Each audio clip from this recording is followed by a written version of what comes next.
अस्सलाम वालेकुम स्टूडेंट्स, कैसे हैं आप सब? ठीक हैं, खैरियत से हैं? उम्मीद करता हूं कि आप बिल्कुल ठीक ठाक होंगे। स्टूडेंट, जैसे कि आप देख रहे हैं कि हम डिफरेंट ब्रांचेस ऑफ केमिस्ट्री की बात कर रही हैं, तो आज का ये जो लेक्चर है उसमें हम देखेंगे कि ऑर्गेनिक केमिस्ट्री क्या होती है और ऑर्गेनिक केमिस्ट्री का जो यूजेज है, यानी इसके इंफॉर्मेशन को हम कहाँ पर अपनी लाइफ में इस्तेमाल करते हैं, ये आज के लेक्चर में देखना है। तो जी स्टूडेंट, जैसे मैंने आपसे कहा कि हम स्टार्ट करेंगे विद ऑर्गेनिक केमिस्ट्री, और ऑर्गेनिक केमिस्ट्री होती क्या है डिफाइन करेंगे और फिर हम इसके स्कोप की तरफ मूव करेंगे। सो जल्दी से स्टार्ट चलते हैं टूवर्ड्स डेफिनेशन। जहां तक बात है ऑर्गेनिक केमिस्ट्री की, तो हम ये बात कहते हैं कि ये बेसिकली वो ब्रांच ऑफ केमिस्ट्री है कि जिसमें हम बात करते हैं covalently bonded compounds of carbon and hydrogen. ठीक है, अब ये कोवेलेंट का वर्ड भी मैं एक्सप्लेन करूंगा और कंपाउंड्स क्या होते हैं ये भी एक्सप्लेन करूंगा, और उसके बाद से हम आगे की तरफ को चलेंगे। सो डेफिनेशन राइट कर लेते हैं, साथ में समझने की कोशिश करेंगे। ठीक है, the study of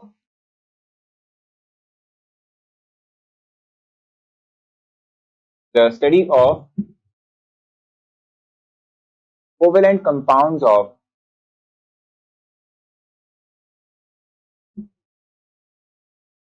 carbon and hydrogen.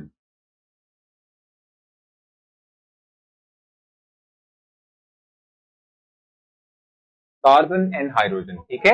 The study of covalent compounds of carbon and hydrogen, इनको कलेक्टिवली हम हाइड्रोकार्बन्स भी कहते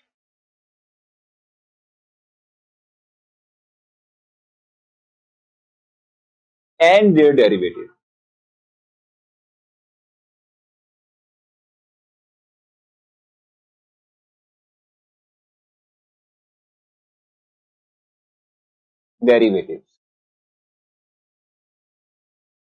ठीक है जी। अब ये है डेफिनेशन जिसको हमने एक्सप्लेन करना है, एलेबोरेट करना है, उसके बाद हम आगे की तरफ मूव करेंगे। अब यहां पर पहले तो इस डेफिनेशन को थोड़ा सा तोड़ देते हैं और वर्ड की तरफ मेरा फोकस करते हैं। वर्ड समझ आ जाएंगे तो डेफिनेशन पूरी समझ आ जाएगी। सबसे पहले हमें देखना पड़ेगा कोवेलेंट का क्या मतलब है। ठीक है, कोवेलेंट से क्या मुराद है। आपने छोटी क्लासेस के अंदर भी जब यही केमिस्ट्री से रिलेटेड अपने जनरल साइंस में चैप्टर्स पढ़े होंगे तो उसमें आपने डिफरेंट टाइप्स ऑफ बॉन्ड्स पढ़े होंगे। ठीक है, डिफरेंट टाइप्स ऑफ बॉन्डिंग जो है उसको आपने जरूर लर्न किया होगा, समझा होगा। ठीक है, जिसमें कि एक बॉन्ड हमारे पास कोवेलेंट भी होता है। कोवेलेंट हमारे पास है क्या, हम कहते हैं कि, और कंपाउंड हमारे पास है कि इनको इकट्ठा ही जो है वो देख लेते हैं। जब भी एटम्स जो हैं वो एक दूसरे के साथ इलेक्ट्रॉन्स को शेयर करते हुए बॉन्ड फॉर्मेशन करते हैं, इस तरह के बॉन्ड को हम कोवेलेंट कहते हैं, और रिजल्टेंट जो स्पीशी बनती है उसे हम कंपाउंड कहते हैं। कि बड़ी सिंपल सी एग्जांपल मैं आपको प्रोवाइड करता हूं, जैसे कि हम हाइड्रोजन की बात कर लेते हैं। अब अगर जो हाइड्रोजन की बात करें तो इसका एटॉमिक नंबर है 1। ठीक है, हाइड्रोजन चूंकि एक इलेक्ट्रॉन कैरी कर रहा है, अगर ये अपने ही तरह के एक और हाइड्रोजन के साथ क्या करेगा, जिसके पास एक इलेक्ट्रॉन था, ये दोनों एक दूसरे के साथ इलेक्ट्रॉन्स को शेयर कर लेंगे। ठीक है, ये दोनों एक दूसरे के साथ इलेक्ट्रॉन्स को शेयर कर लेंगे। अब दोनों के दोनों हाइड्रोजन जो पहले एटम्स थे, अब ये एक दूसरे के साथ स्टिक कर गए हैं, जुड़ गए हैं। ठीक है, बॉन्डेड हो चुके हैं। इस तरह की लिंकेज को, इस तरह की अटैचमेंट को हम कोवेलेंट कहते हैं। और ये जो रिजल्टेंट हमारे पास एक कंपाउंड बना है, इसको हम कोवेलेंट कंपाउंड कहेंगे। कंपाउंड मतलब कि एटम्स के केमिकल कॉम्बिनेशन के थ्रू बनने वाली स्पीशीज को हम कंपाउंड कहते हैं। ठीक हो गया। तो हम ये बात कह रहे हैं कि वो कंपाउंड के जो कार्बन और हाइड्रोजन पर मुश्तमिल होंगे, ठीक है, जिनको हम हाइड्रोकार्बन्स कहते हैं। ठीक है, इनकी स्टडी को हम ऑर्गेनिक कंपाउंड्स कहते हैं, या फिर इनके डेरिवेटिव। डेरिवेटिव का मतलब क्या होता है, जस्ट लाइक अगर आप देखें CH4 मीथेन की हम बात कर रहे हैं। ठीक है, ये एक ऑर्गेनिक कंपाउंड है, इसकी स्टडी को भी हम ऑर्गेनिक केमिस्ट्री का ही नाम देते हैं, जिसमें कि कार्बन और हाइड्रोजन मौजूद है। अब अगर आप देखें मीथेन के अंदर 4 हाइड्रोजन है। कितने हाइड्रोजन है, 4 हाइड्रोजन है।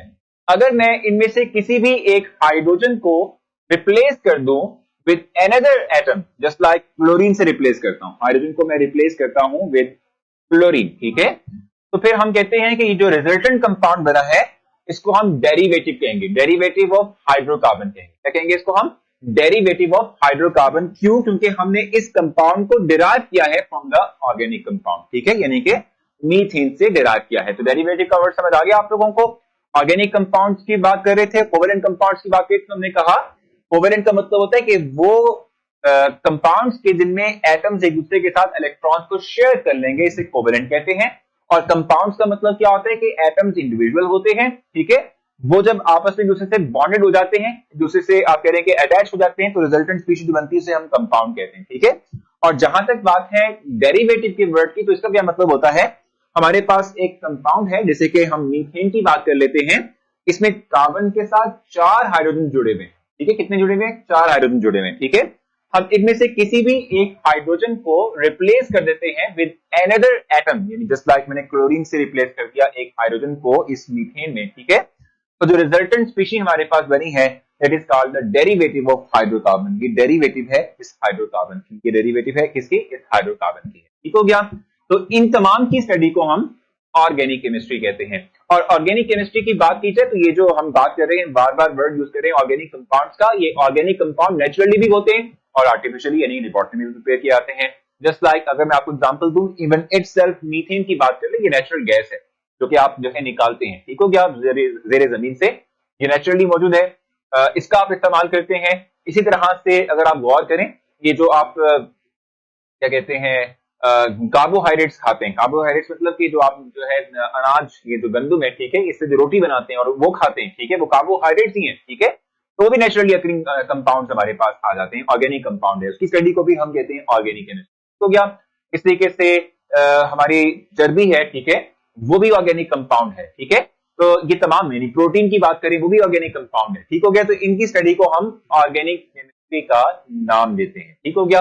और जहां तक बात है ऑर्गेनिक कंपाउंड की, तो इसने बड़ी जो है सहूलत कर दी है हमारे लिए। और वो किस तरह से कि ऑर्गेनिक केमिस्ट है, उन्होंने क्या किया, उन्होंने एक काम किया, और वो ये कि जो नेचुरली अकरिंग ऑर्गेनिक कंपाउंड्स थे उनकी भी स्ट्रक्चर्स को देखा, और इसी तरह से फिर जब ये जो नेचुरली अकरिंग ऑर्गेनिक कंपाउंड्स थे इनके स्ट्रक्चर्स को देखा, तो उन्हीं के स्ट्रक्चर को लेबोरेटरी में प्रिपेयर कर लिया। जैसे कि जो है बड़ी सिंपल सी एग्जांपल मैं अगर आपको दूं, तो पहले वक्तों में जो डिफरेंट मेडिसिन थी, ठीक है, उनके लिए हम सिर्फ और सिर्फ जो आप कह रहे हैं प्लांट्स हैं, ठीक है, उन पे रिलाई करते थे कि उनसे जो है हम ये दवाइयां हासिल किया करते थे। लेकिन अब क्या है कि अब वही दवाइयां जो हैं, जो मेडिसिन हैं, वो हम लेबोरेटरी में प्रिपेयर कर लेते हैं, ठीक हो गया। तो ऑर्गेनिक केमिस्ट जो होते हैं वो बेसिक तौर पे लेबोरेटरी के अंदर भी डिफरेंट ऑर्गेनिक कंपाउंड्स को सिंथेसाइज करते हैं। और जहां तक इसके स्कोप की बात है, तो हम ये बात कहते हैं कि इसका हम यूजेज देखते हैं कहां पर, पेट्रोलियम में। पेट्रोलियम मतलब कि जो भी आप लोग जो है फ्यूल इस्तेमाल कर रहे हैं, ठीक है, उसकी इंडस्ट्री के अंदर,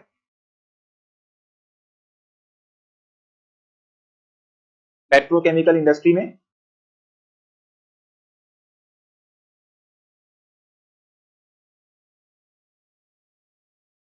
इंडस्ट्री में। और इसके साथ साथ ये जो आपकी मेडिसिन इंडस्ट्री है, ठीक है, इसमें इस्तेमाल होता है, ठीक हो गया, जिसको आप सिंपल फार्मास्यूटिकल इंडस्ट्री कहते हैं।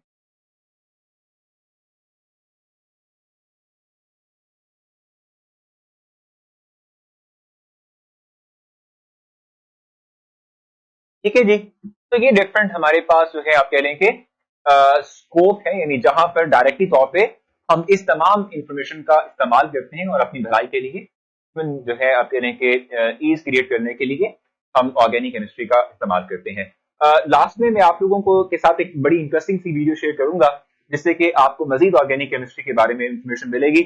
उसको एंजॉय करें, वापस आएंगे तो आगे चलते हैं।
तो जी स्टूडेंट, फाइनली आपने जो है वीडियो को एंजॉय किया और मुझे उम्मीद है कि आपने बहुत बेहतर से समझा होगा कि ऑर्गेनिक केमिस्ट्री हमारी लाइफ में कहाँ कहाँ पर इन्वॉल्व है और क्या कुछ हमें जो है वो दे रही है। तो ख्याल रखें, नेक्स्ट लेक्चर में आपसे मुलाकात होगी, तब तक के लिए अल्लाह हाफ़िज़।